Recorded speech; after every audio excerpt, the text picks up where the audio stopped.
بسم اللہ الرحمن الرحیم۔ السلام علیکم ناظرین، آج کی اس ویڈیو میں ہم آپ کو ایک اولو العزم والمرتبہ ہستی، جلیل القدر ہستی حضرت سیدنا اویس کرنی رضی اللہ تعالیٰ عنہ کے بارے میں آگاہ کریں گے۔ حضرت اویس کرنی رضی اللہ تعالیٰ عنہ نے دنیا کو اپنے اوپر اس قدر تنگ کر لیا تھا کہ انہیں لوگ دیوانہ سمجھتے تھے۔ آپ کی خوراک معمولی کھجوریں تھیں جو رستہ میں سے چن لیتے اور انہیں افطاری کے لیے رکھ چھوڑتے۔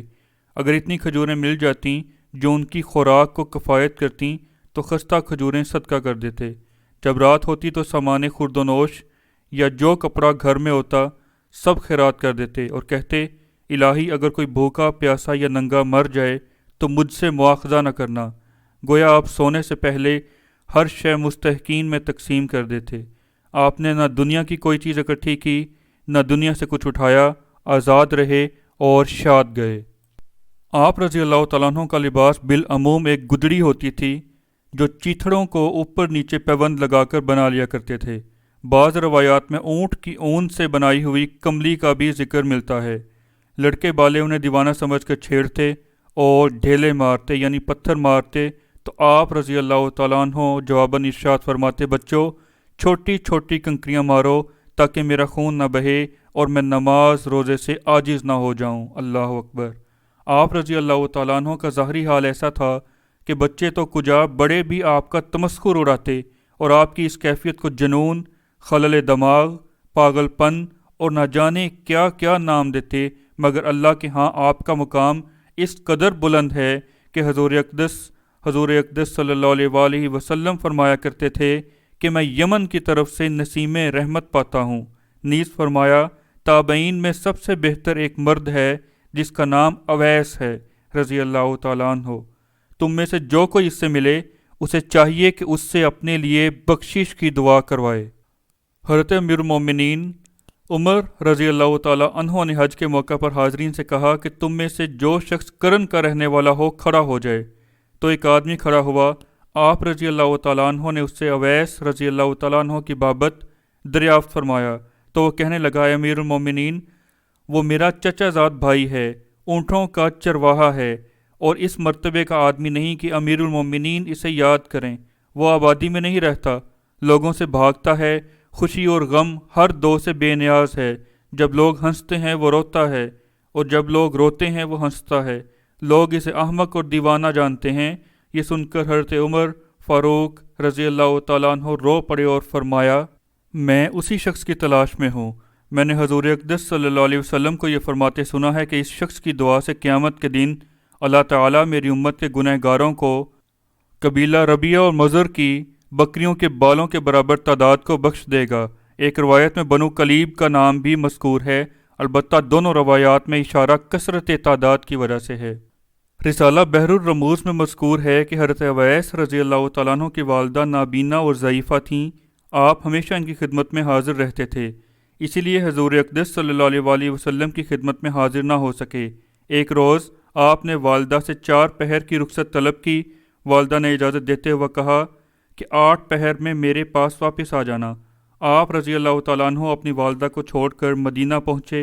ام المومنین حضرت سیدہ عائشہ صدیقہ رضی اللہ تعالیٰ عنہ گھر میں تشریف رکھتی تھیں۔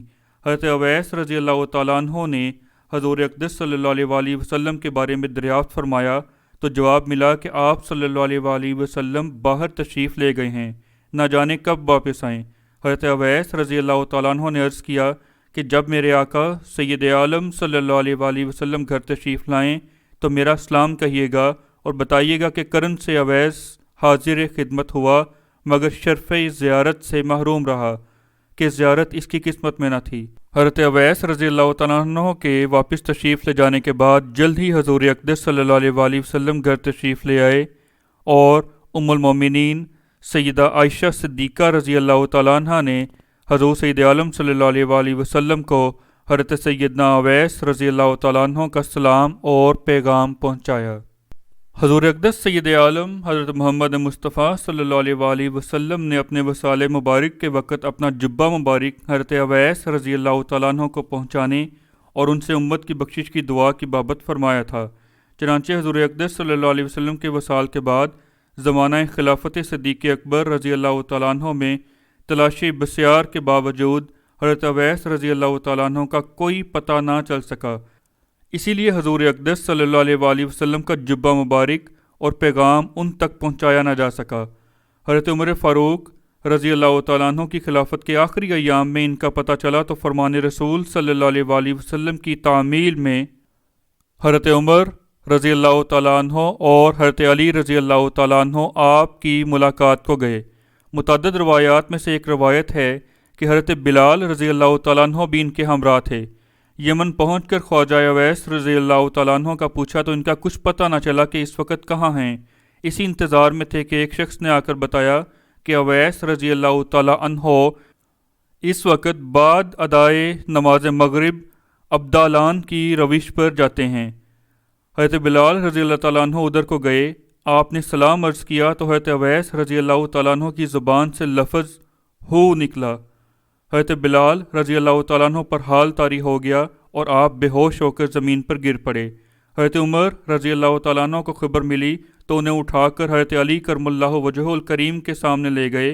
حضرت علی رضی اللہ تعالیٰ عنہ نے کچھ پڑھ کر حضرت بلال رضی اللہ تعالیٰ عنہ پر دم فرمایا تو آپ ہوش میں آئے۔ پوچھا کہ کیا ہوا؟ انہوں نے ساری کیفیت کہہ سنائی اور کہا مجھے یقین ہے کہ وہ اویس رضی اللہ تعالیٰ عنہ ہی ہیں جن سے ملنے ہم یہاں آئے ہیں۔ حضرت علی رضی اللہ تعالیٰ عنہ نے حضرت بلال رضی اللہ تعالیٰ عنہ سے کہا تم اب پھر ادھر جاؤ اور جب انہیں دیکھو تو ان سے ہمارا سلام کہنا اور بتانا کہ حضور اقدس صلی اللہ علیہ وآلہ وسلم کے صحابہ آپ سے ملنا چاہتے ہیں، جب آپ پسند فرمائیں ملاقات کا موقع دیں۔ بلال رضی اللہ تعالیٰ عنہ نے پیغام پہنچایا تو حضرت اویس رضی اللہ تعالیٰ عنہ نے فرمایا جمعہ کے دن صبح کی نماز ہمارے ساتھ ادا فرمائیے، البتہ رئیسان یمن کو بھی ساتھ لیتے آئیے۔ اس وقت تک یمن بلکہ قصبہ کرن میں بھی اویس کرنی رضی اللہ تعالیٰ عنہ کو کوئی نہ جانتا تھا اور آپ ایک غیر معروف شخصیت تھے۔ جمعہ کے دن جب مقررہ جگہ پہنچے تو سامنے ایک بلند چبوترا نظر آیا۔ قریب گئے تو دیکھا کہ وہاں ایک خلقت جمع ہے اور ڈیرہ خیمہ استادہ ہے، یعنی ایک بہت بڑا خیمہ وہاں پر لگا ہوا ہے۔ اور نزدیک ہوئے تو دیکھا کہ حضرت اویس کرنی رضی اللہ تعالیٰ عنہ شاہانہ لباس زیب تن کیے تخت شاہی پر جلوہ افروز ہیں۔ رئیسان یمن حیرت و استعجاب کے عالم میں یہ منظر دیکھتے رہ گئے۔ صحابہ کرام رضوان اللہ علیہ مجمعین کے پہنچنے پر آپ ملاقات کر کے نماز میں مشغول ہو گئے۔ نماز سے فارغ ہو کر صحابہ کرام سے مختصر گفتگو فرمائی اور انہیں رخصت کیا۔ یہاں پر میں آپ کو بتاتا چلوں کہ قطب الاقطاب شیخ عالم حضرت ابو انیس محمد برکت علی لدھیانوی فیصل آباد کے بہت بڑے بزرگ کی کتاب مناقب حضرت خواجہ اویس کرنی میں درج ہے، اور کتب وقت قطب الاقطاب حضرت شیخ مخدوم سید عبداللہ دامت برکاتہم العالیہ کی کتاب میں بھی یہ واقعہ درج ہے کہ کہتے ہیں کہ وہ سب خیمہ گاہ جو کہ ایک بادشاہ کے بیٹھنے کی جگہ لگتی تھی اور وہ لشکر درگاہ رب العالمین سے فرشتے لائے تھے اور اب اس خیمہ کو اٹھائے دنیا میں پھرتے رہتے ہیں، انہیں جدول کہتے ہیں، واللہ عالم بالصواب۔ دوسری روایات میں آتا ہے کہ جب حضرت امیر المومنین عمر و علی رضوان اللہ تعالیٰ علیہ مجمعین حضور اقدس صلی اللہ علیہ وآلہ وسلم کا جبہ مبارک لے کر کرن کے جنگل پہنچے تو حضرت اویس رضی اللہ تعالیٰ عنہ کو نماز پڑھتے پایا۔ آپ کو آہٹ محسوس ہوئی تو نماز کو مختصر کیا اور سلام پھیر کر فرمایا آج سے پہلے مجھے کسی نے نماز پڑھتے نہیں دیکھا، آپ صاحبان کون ہیں؟ حضرات صحابہ رضوان اللہ تعالیٰ علیہ مجمعین نے سلام کیا۔ جواب میں حضرت اویس رضی اللہ تعالیٰ عنہ نے بھی سلام کہا۔ اصحاب رسول صلی اللہ علیہ وآلہ وسلم نے پوچھا آپ کا نام کیا ہے؟ جواب دیا عبداللہ۔ حضرت علی رضی اللہ تعالیٰ عنہ نے فرمایا جو کچھ زمین و آسمان اور ان کے مابین ہے سب معبود برحق کی بندگی میں ہے، آپ کو پروردگار کعبہ اور اس حرم کی قسم آپ اپنا وہ نام بتائیے جو نام آپ کی والدہ نے رکھا ہے۔ حضرت اویس رضی اللہ تعالیٰ عنہ نے جواب دیا آپ کیا چاہتے ہیں؟ میرا نام اویس ہے۔ صحابہ رضوان اللہ تعالیٰ علیہ مجمعین نے کہا کہ اپنا پہلو کھول کر دکھائیے۔ جب حضرت اویس کرنی رضی اللہ تعالیٰ عنہ نے پہلو کھول کر دکھایا تو صحابہ کرام رضوان اللہ علیہ مجمعین نے برس کا نشان دیکھا تو کہا کہ ہم نے یہ سب کچھ تحقیق حال کے لیے کیا تھا کیونکہ ہم جناب رسول اللہ صلی اللہ علیہ وآلہ وسلم کے صحابی ہیں۔ حضور اقدس صلی اللہ علیہ وآلہ وسلم نے ہمیں آپ کی جو نشانیاں بتائی تھیں وہ ہم نے آپ میں دیکھ لیں۔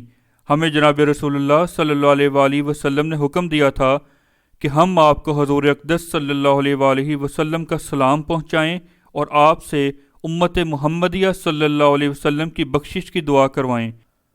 حضرت اویس رضی اللہ تعالیٰ عنہ نے جواباً کہا کہ دعا کے زیادہ لائق تو آپ ہیں۔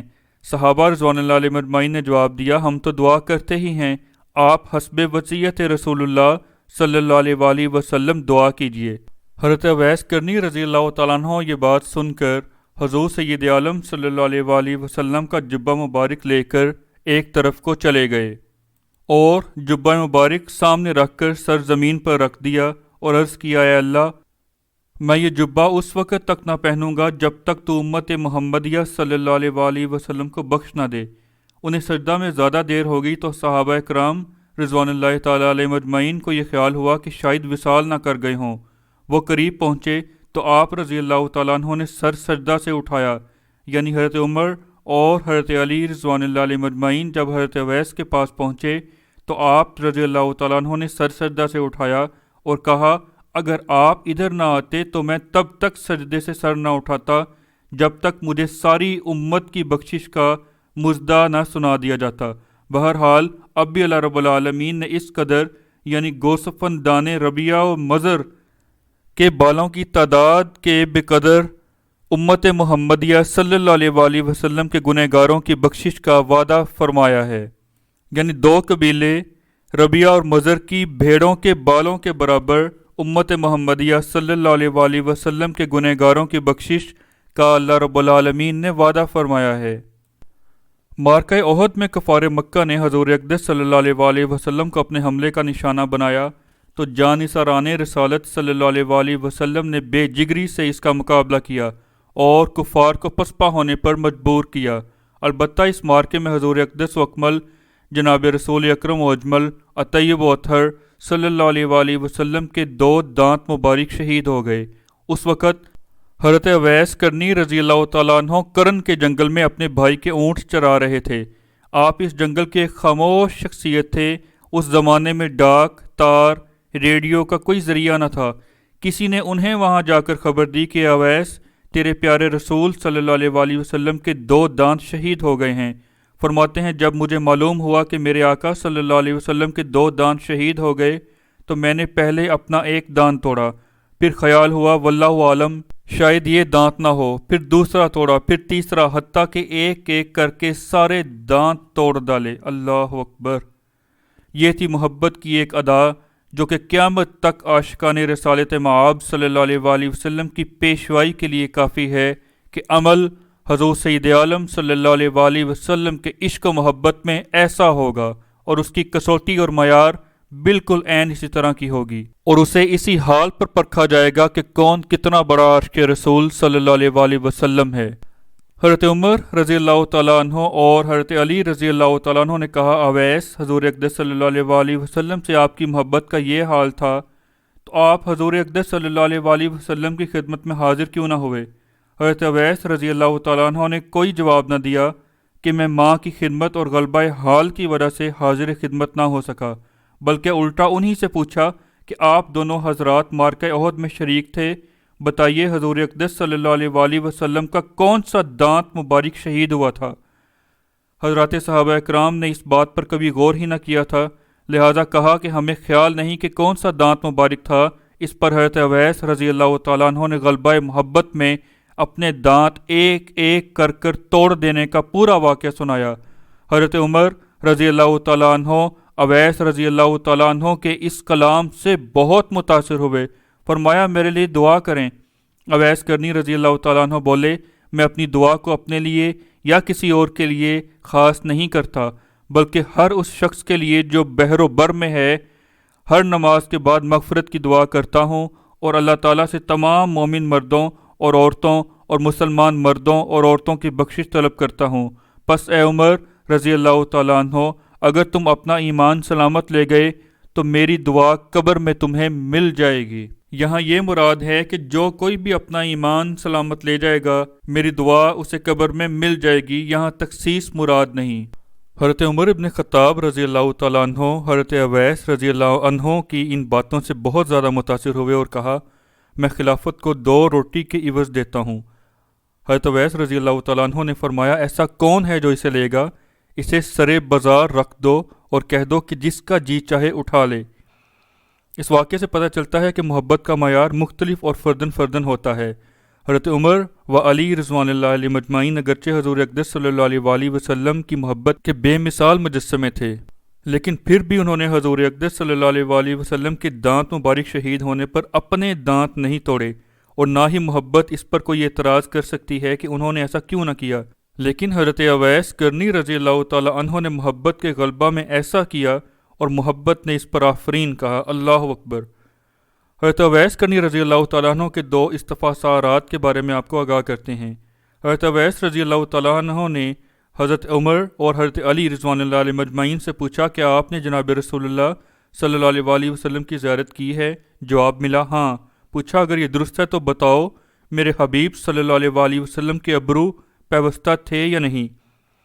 حضرت فاروق رضی اللہ تعالیٰ عنہ اور حضرت علی المرتضیٰ کرم اللہ وجہہ الکریم اس بات کا جواب نہ دے سکے کیونکہ انہوں نے احتراماً کبھی چہرہ اقدس کو بغور دیکھا ہی نہیں تھا۔ حضرت اویس کرنی رضی اللہ تعالیٰ عنہ نے دوبارہ پوچھا کہ احد کے دن حضور اقدس صلی اللہ علیہ وآلہ وسلم کے کون سے دندان مبارک شہید ہوئے تھے؟ حضرت عمر اور حضرت علی رضوان اللہ علیہ مجمعین اس مرتبہ بھی جواب سے عاجز رہے۔ اس کے بعد حضرت عمر رضی اللہ تعالیٰ عنہ نے وصیت کی خواہش ظاہر کی تو فرمایا اے عمر کیا تم اللہ کو پہچانتے ہو؟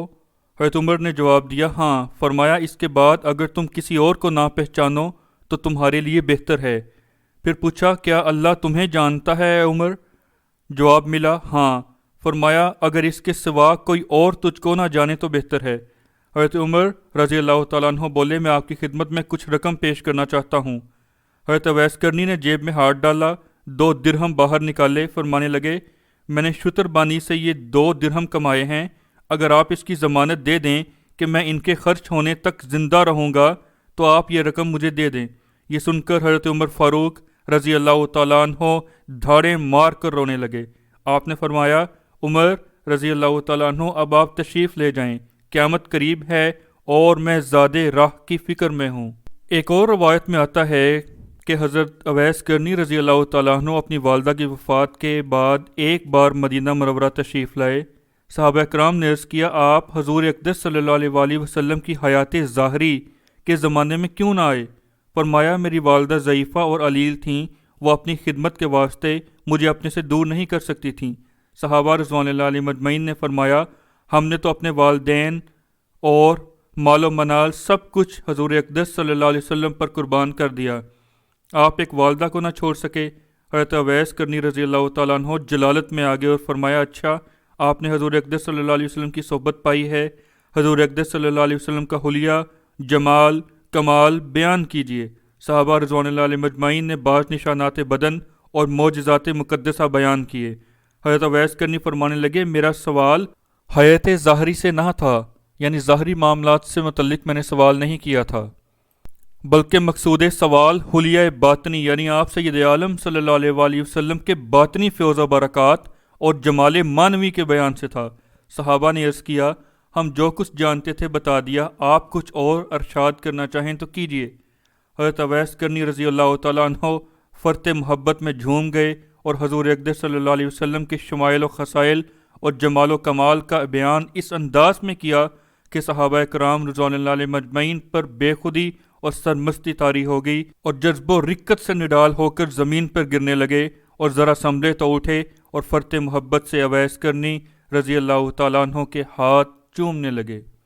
حضرت سیدنا عمر ابن خطاب رضی اللہ تعالیٰ عنہ سے روایت ہے کہ حضور اقدس صلی اللہ علیہ وآلہ وسلم نے فرمایا تابعین میں سے سب سے بہتر ایک شخص ہے جس کا نام اویس ہے، اس کی ایک ضعیف والدہ ہیں، اویس کے ہاتھ پر برس کا نشان ہے، پس جب تم اس سے ملو تو اسے کہنا کہ امت کے حق میں مغفرت کی دعا کرے۔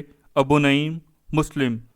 حضرت سیدنا عمر رضی اللہ تعالیٰ عنہ سے مروی ہے کہ حضور اقدس صلی اللہ علیہ وسلم نے فرمایا اے عمر یمن کی طرف سے ایک شخص آئے گا جس کا نام اویس ہوگا، اس کے جسم پر برس کا ایک داغ ہوگا، اس کی والدہ ضعیفہ ہے جس کی وہ خدمت گزاری کرتا ہے، اگر وہ کسی کام کے بارے میں اللہ کی قسم کھا لے تو اللہ اس کی قسم کو پورا کر دے، اگر اس سے اپنے لیے مغفرت کی دعا کرا سکو تو ایسا ہی کرنا، ابن سعد سے روایت ہے کہ حضور اقدس صلی اللہ علیہ وسلم نے فرمایا میری امت میں میرا دوست اویس کرنی ہے۔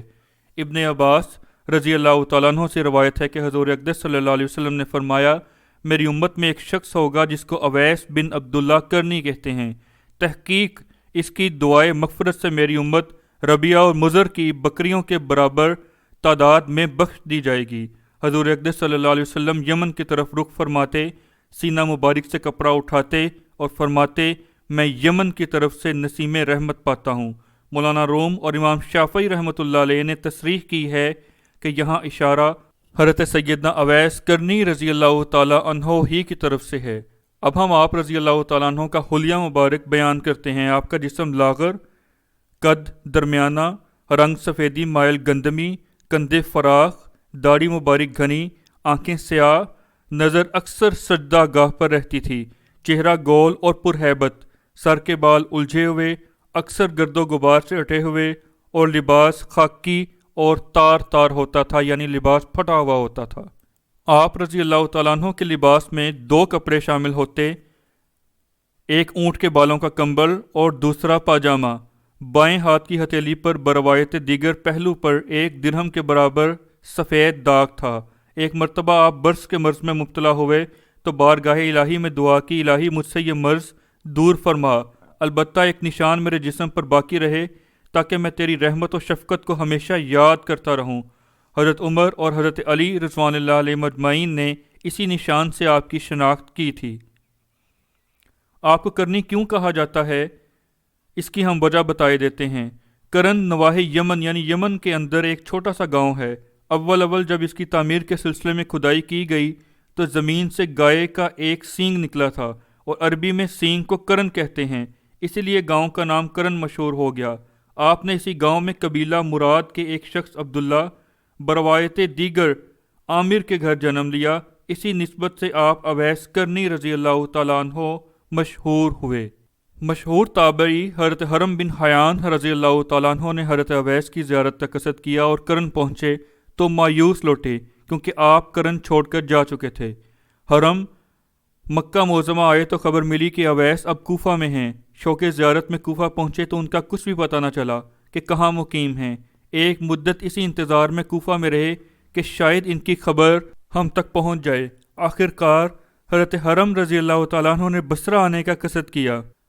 حضرت حرم رضی اللہ تعالیٰ عنہ جب بصرہ آنے کا قصد کرنے کے بعد روانہ ہوئے تو رستہ میں دیکھا کہ اویس کرنی رضی اللہ تعالیٰ عنہ فرات کے کنارے وضو کر رہے تھے اور جسم پر خرقہ موجود تھا۔ حضرت حرم رضی اللہ تعالیٰ عنہ نے آپ کو پہچان لیا مگر خاموش رہے۔ وضو کے بعد جب اویس کرنی رضی اللہ تعالیٰ عنہ نے بالوں کو سنوارا اور چلنے لگے تو حضرت حرم رضی اللہ تعالیٰ عنہ سامنے آئے اور سلام کہا۔ حضرت اویس کرنی رضی اللہ تعالیٰ عنہ نے جواب میں فرمایا وعلیکم السلام یا حرم بن حیان۔ حرم رضی اللہ تعالیٰ عنہ اس پر بہت حیران ہوئے اور بولے آپ نے مجھے کیسے پہچان لیا؟ تو حضرت اویس کرنی رضی اللہ تعالیٰ عنہ فرمانے لگے کہ میری روح نے تمہاری روح کو پہچان لیا۔ کچھ دیر تک ان سے گفتگو فرماتے رہے اور چلتے وقت انہیں وصیت فرمائی تجھ پر اپنے دل کی نگرانی لازم ہے، یعنی دل کو ماسوا کے خیال سے بچا کر رکھ اور اپنی خواہشات کو ہمیشہ دل کے تابع رکھ، نہ کہ دل کو خواہشات کے۔ حضرت حرم بن حیان کا بیان ہے کہ میں نے حضرت اویس رضی اللہ تعالیٰ عنہ سے درخواست کی کہ آپ مجھے جناب رسول اللہ صلی اللہ علیہ وآلہ وسلم کی کوئی حدیث مبارکہ سنا دیجیے کہ میں آپ کی زبان سے سن کر اسے یاد کر لوں۔ فرمایا میں نے جناب رسول اللہ صلی اللہ علیہ وآلہ وسلم کو نہ پایا، نہ ہی آپ سید عالم صلی اللہ علیہ وآلہ وسلم کی صحبت سے بہرہ ہوا، البتہ آپ صلی اللہ علیہ وآلہ وسلم کے دیکھنے والوں کو دیکھا ہے، اور تم لوگوں کی طرح مجھے بھی ان کی احادیث پہنچی ہیں، لیکن میں اپنے لیے یہ دروازہ نہیں کھولنا چاہتا کہ محدث، قاضی یا مفتی بنوں۔ میں اپنے اشغال پورے نہیں کر سکتا، دوسروں کو کیا نصیحت کروں؟ میں نے عرض کیا کہ قرآن کریم کی ہی آیات سنا دیجیے، مجھے آپ کی زبان سے قرآن سننے کی خواہش ہے، میں اللہ کے لیے آپ کو محبوب رکھتا ہوں، میرے لیے دعا بھی فرمائیے اور کچھ وصیت بھی کیجیے تاکہ میں اسے ہمیشہ یاد رکھوں۔ میری درخواست سن کر حضرت اویس رضی اللہ تعالیٰ عنہ نے میرا ہاتھ پکڑا اور فرمایا اعوذ باللہ من الشیطان الرجیم، اور پھر چیخ چیخ کر رونے لگے اور فرمایا میرے رب کا ذکر بلند ہے، اس کا قول سب سے زیادہ برحق ہے، سب سے زیادہ سچی بات اس کی ہے اور سب سے زیادہ اچھا کلام اس کا ہے۔ اس کے بعد سورہ دخان کی آیات مقدسہ کی تلاوت کر کے چیخ مار کر ایسے خاموش ہوئے کہ میں سمجھا کہ بے ہوش ہو گئے ہوں۔ کچھ دیر کے بعد پھر مجھ سے فرمایا، حرم تمہارے والد فوت ہو گئے، ان قریب تمہیں بھی مرنا ہے۔ ابو حیان مر چکے، ان کے لیے جنت ہے یا دوزخ؟ آپ نے فرمایا، آدم چلے گئے، حوا چلی گئیں، نوح اور ابراہیم علیہ السلام بھی فوت ہو گئے، موسیٰ کلیم اللہ بھی فوت ہو گئے، داؤد خلیفۃ اللہ بھی فوت ہو گئے، اور ابن حیان محمد رسول اللہ صلی اللہ علیہ وآلہ وسلم بھی وصال فرما گئے۔ ابو بکر خلیفۃ المسلمین رضی اللہ تعالیٰ عنہ بھی گزر گئے، اور آج میرے بھائی عمر ابن خطاب بھی اللہ کو پیارے ہو رہے ہیں۔ یہ کہہ کر آپ نے ایک نعرہ لگایا اور حضرت عمر رضی اللہ تعالیٰ عنہ کے لیے دعائے رحمت کی۔ حضرت حرم رضی اللہ تعالیٰ عنہ کہتے ہیں کہ اس وقت تک حضرت عمر فاروق زندہ تھے اور ان کی خلافت کا زمانہ آخری تھا، اس لیے میں نے کہا اللہ آپ پر رحم کرے، عمر ابن خطاب تو زندہ ہیں۔ حضرت اویس کرنی رضی اللہ تعالیٰ عنہ فرمانے لگے، اللہ نے مجھے ان کی وفات کی خبر دے دی ہے، اور اگر تم میری بات کو سمجھو تو ہمارا تمہارا شمار مردوں ہی میں ہے، ہونے والی بات ہو چکی۔ اتنا فرمانے کے بعد آپ نے جناب رسول اللہ صلی اللہ علیہ وآلہ وسلم پر درود بھیجا اور کچھ مختصر دعائیں پڑھیں اور کہا، اے حرم، اللہ کی کتاب، نیکوں کی راہ اختیار کرنا اور حضور اقدس صلی اللہ علیہ وآلہ وسلم پر درود و سلام میری وصیت ہے۔ میں نے اپنی موت کی خبر دی اور تمہاری موت کی خبر، آئندہ ہمیشہ موت کو یاد رکھنا اور ایک لمحہ کے لیے بھی اس سے غافل نہ ہونا، واپس جا کر اپنی قوم کو ڈرانا اور اپنے ہم مذہبوں کو نصیحت کرنا اور اپنے نفس کے لیے کوشش کرنا، اور خبردار جماعت کا ساتھ نہ چھوڑنا، ایسا نہ ہو کہ بے خبری میں تمہارا دین چھوٹ جائے اور قیامت میں تمہیں آتش دوزخ کا سامنا کرنا پڑے۔ پھر فرمایا، الہی اس شخص کا گمان ہے کہ وہ تیرے لیے مجھ سے محبت کرتا ہے اور تیرے ہی لیے اس نے مجھ سے ملاقات کی، اس لیے اے اللہ جنت میں اس کا چہرہ مجھے دکھانا پہچان کے لیے، اور اپنے گھر دارالسلام میں مجھے اس سے ملاقات کروانا۔ یہ دنیا میں جہاں کہیں بھی رہے اسے اپنے حفظ و امان میں رکھنا، اس کی کھیتی باڑی کو اس کے قبضہ میں رہنے دینا اور اس کو تھوڑی دنیا پر خوش رکھنا، اور دنیا سے تو نے جو حصہ اسے دیا ہے وہ اس کے لیے آسان کرنا اور اپنی عطاؤں اور نعمتوں پر اسے شاکر بنانا اور اسے جزائے خیر دینا۔ ان دعاؤں کے بعد آپ نے فرمایا، حرم رضی اللہ تعالیٰ عنہ، اب میں تمہیں اللہ کے سپرد کرتا ہوں۔ اچھا، السلام علیکم ورحمۃ اللہ۔ اب میں تمہیں آج کے بعد سے نہ دیکھوں۔ میں شہرت کو ناپسند کرتا ہوں اور تنہائی اور عزلت کو دوست رکھتا ہوں۔ جب تک میں دنیا میں لوگوں کے ساتھ زندہ رہوں گا انتہائی غم و علم میں مبتلا رہوں گا، اس لیے آئندہ نہ تم میرے بارے میں جستجو کرنا، البتہ تمہاری یاد میرے دل میں رہے گی۔ اس کے بعد نہ میں تمہیں دیکھ سکوں گا نہ تم مجھے دیکھ سکو گے۔ مجھے یاد کرتے رہنا اور میرے لیے دعائے خیر بھی کرنا۔ میں بھی انشاءاللہ تمہیں یاد رکھوں گا اور تمہارے لیے دعائے خیر کرتا رہوں گا۔ یہ کہہ کر آپ ایک سمت چلے گئے۔ حرم کہتے ہیں کہ میں بھی ان کے ساتھ ہو لیا کہ چند گھڑیاں ان کے ساتھ اور مل جائیں، لیکن وہ اس پر راضی نہ ہوئے اور ہم روتے ہوئے ایک دوسرے سے جدا ہوئے۔ اس کے بعد میں نے انہیں بہت تلاش کیا مگر کسی سے ان کی کوئی خبر نہ مل سکی۔ اللہ ان پر رحمت نازل کرے اور ان کی مغفرت فرمائے۔ اس ملاقات کے بعد سے کوئی ہفتہ نہیں گزرتا جس میں حرم یہ کہتے ہیں کہ میں انہیں ایک دو مرتبہ خواب میں نہ دیکھوں۔ اللہ اکبر۔ حضرت اویس کرنی رضی اللہ تعالیٰ عنہ سے کسی شخص نے پوچھا کہ نماز کس طرح ادا کرنی چاہیے؟ فرمایا، میں تو یہ چاہتا ہوں کہ میں نماز شروع کروں اور ایک ہی سجدہ میں رات گزار دوں اور سبحان ربی الاعلیٰ پڑھ کر بے خود ہو جاؤں۔ آپ سے نماز میں خشوع کے متعلق سوال کیا گیا تو آپ نے فرمایا، اگر کوئی شخص نماز پڑھ رہا ہو اور اسے کوئی دوسرا شخص نیزہ مار دے اور اسے خبر تک نہ ہو تو یہی نماز کا خشوع ہوگا۔ ایک اور موقع پر فرمایا، اگر آدمی آسمانوں اور زمینوں کے برابر اللہ کی عبادت کرے تو اللہ تعالیٰ اس کی عبادت کو اس وقت تک قبول نہ کرے گا جب تک وہ بندہ اللہ پر کامل یقین نہ رکھے۔ عرض کی گئی، اللہ پر یقین رکھنے کا مسنون اور مستحسن طریقہ کیا ہے؟ فرمایا، جو چیز تمہارے لیے مقرر کی جا چکی ہے اس کی فکر کرنی چھوڑ دو اور اللہ کی عبادت کرتے وقت دنیا سے اس طرح منہ موڑ لو جس طرح انسان موت کے وقت منہ موڑتا ہے، اور یہ چیز اس وقت حاصل ہوگی جب انسان موت کو ہر وقت اپنی شہ رگ سے زیادہ قریب تر سمجھے۔ اگر بندہ ایسا ہو جائے تو وہ اللہ پر کامل یقین رکھنے والا بن جائے گا اور اس کی عبادت قبول ہوگی اور اسے اللہ کا قرب نصیب ہوگا۔ حضرت حبیب بن سہیل بیان کرتے ہیں کہ میں چند سوداگروں کے ہمراہ ایک کشتی میں سوار تھا۔ کشتی میں انواع و اقسام کا مال لدا ہوا تھا کہ اچانک ہی کشتی طوفانی لہروں میں پھنس گئی، یہاں تک کہ پانی بھرنے سے ڈوبنے لگی۔ سب مسافر اپنی زندگی سے مایوس ہو گئے۔ کشتی میں ایک دیوانہ صورت بوڑھا شخص بھی سوار تھا جس نے اونٹ کے بالوں کا کمبل اوڑھ رکھا تھا۔ وہ اپنی جگہ سے اٹھا اور سمندروں کی لہروں پر اس طرح چلنے لگا جس طرح زمین پر چل رہا ہو۔ وہ گرد و پیش سے بے خبر و بے نیاز ہو کر نماز میں مشغول ہو گیا۔ ہم نے فریاد کی، یا مرد حق ہمارے لیے دعا کیجیے۔ اس نے ہماری طرف رخ کیا اور پوچھا، کیا معاملہ ہے؟ ہم نے عرض کی، ہمارا حال تو آپ کے سامنے ہے۔ فرمایا، حق تعالیٰ کے ساتھ قربت پیدا کرو۔ پوچھا، کس چیز کے ساتھ؟ بولے، ترک دنیا کے ساتھ، اور بسم اللہ پڑھ کر کشتی سے باہر آ جاؤ۔ ہم نے تعمیل کی، پانی کشتی کے اوپر سے گزر گیا، لیکن ہم محفوظ سالم کھڑے تھے۔ فرمانے لگے، اب تم دنیا سے آزاد ہو۔ سب نے پوچھا، اے مرد درویش، آپ کون ہیں؟ فرمایا، میرا نام اویس ہے۔ ہم نے عرض کیا، اس کشتی میں تو مدینہ منورہ کے فقیروں کا سامان بھی تھا جو مصر کے ایک صاحب ثروت نے بھیجا تھا، کیونکہ مدینہ میں آج کل قحط پڑا ہوا ہے۔ فرمایا، اگر اللہ تعالیٰ تمہارا مال تمہیں دے دے تو کیا تم سارا مال مدینہ کے فقیروں میں تقسیم کر دو گے؟ سب نے کہا، ہاں۔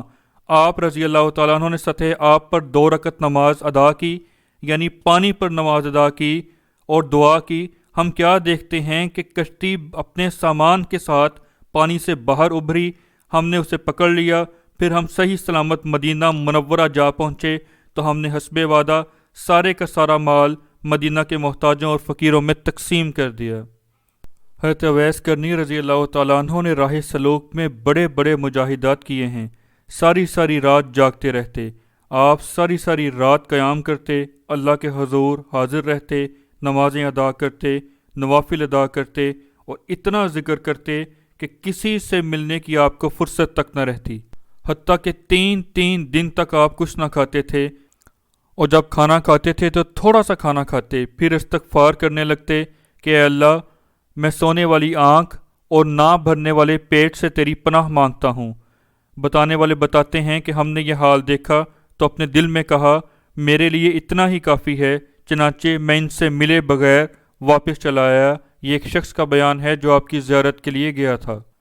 حضرت اویس کرنی رضی اللہ تعالیٰ عنہ کو جب تک ظاہر دنیا نے نہ پہچانا تھا اس وقت تک وہ عام لوگوں میں نظر آتے تھے، لیکن جب ان کی حقیقت لوگوں پر آشکار ہوئی تو وہ ایسے روپوش ہوئے کہ پھر کسی نے بھی انہیں نہ دیکھا۔ کہا جاتا ہے کہ آپ رضی اللہ تعالیٰ عنہ جنگ صفین میں بھی حضرت علی المرتضیٰ رضی اللہ تعالیٰ عنہ کی حمایت میں لڑتے ہوئے شہید ہوئے تھے، اور ایک روایت کے مطابق آپ نے آذربائیجان سے واپسی پر راہ میں بسبب مرض شکم وفات پائی، اور آپ کا یہ سفر جہاد تھا۔ گویا ہر 2 روایات کے مطابق آپ شرف شہادت سے مشرف ہوئے۔ کہا جاتا ہے کہ ملک یمن کے شہر زبید کے باہر جانب شمال آپ کا مزار موجود ہے۔ مشہور روایت ہے کہ حضرت خواجہ اویس کرنی رضی اللہ تعالیٰ عنہ نے لب فرات آواز طبل سنی، آنے جانے والوں سے استفسار کیا کہ یہ قصہ کیا ہے۔ کسی نے بتایا کہ امیر المومنین حضرت علی المرتضیٰ رضی اللہ تعالیٰ عنہ امیر معاویہ رضی اللہ تعالیٰ عنہ کے خلاف جنگ کو جاتے ہیں۔ حضرت اویس کرنی رضی اللہ تعالیٰ عنہ یہ سن کر حضرت علی المرتضیٰ رضی اللہ تعالیٰ عنہ کے لشکر کی سمت چل پڑے۔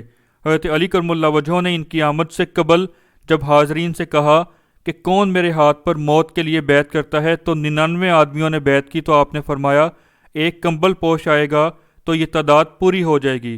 بروایت دیگر آپ رضی اللہ تعالیٰ عنہ نے لشکر کی گنتی کی تو مطلوبہ تعداد سے ایک فرد کم پایا، جس پر آپ نے ایک کمبل پوش کے آنے کی پیشخبری ارشاد فرمائی۔